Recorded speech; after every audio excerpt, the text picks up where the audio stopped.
Ekitundu Eky'ekkumi. Yezu Afiira ku Musaalaba. Bwe baamala okumukomerera ne basitula omusaalaba ne bagusimba.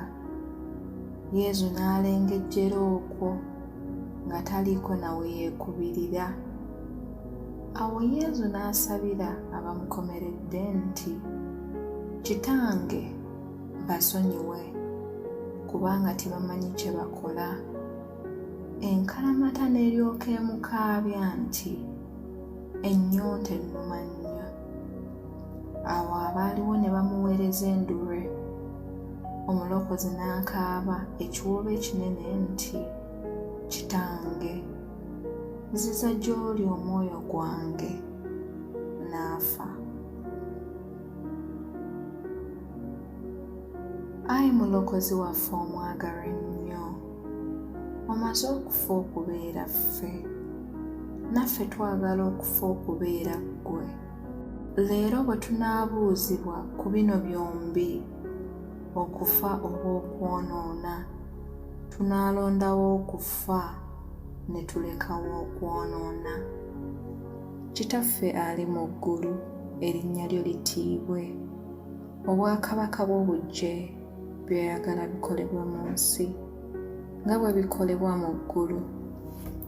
Tuwe leero emmere yaffe eya buli lunaku. Otusonyiwe ebibi byaffe nga naffe bwe tusonyiwa abatukola obubi.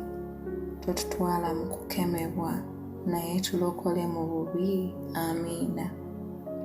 Mirembe Mariya, ojjudde enneema, Omukama ali naawe. Waweebwa omukisa mu bakazi bonna, ne Yezu omwana ow'endaayo naye wa mukisa.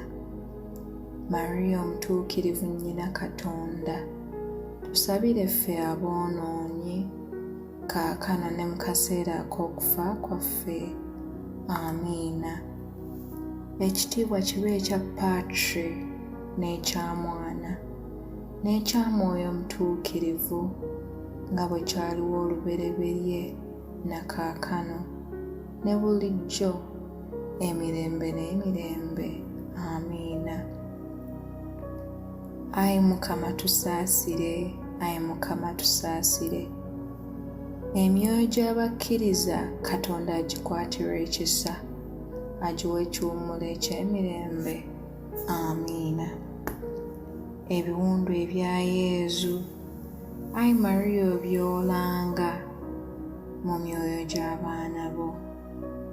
Tukuvuunamira Yezu ne tukuwa ekitiibwa, kubanga wanunula ensi ng'otufiirira ku musaalaba.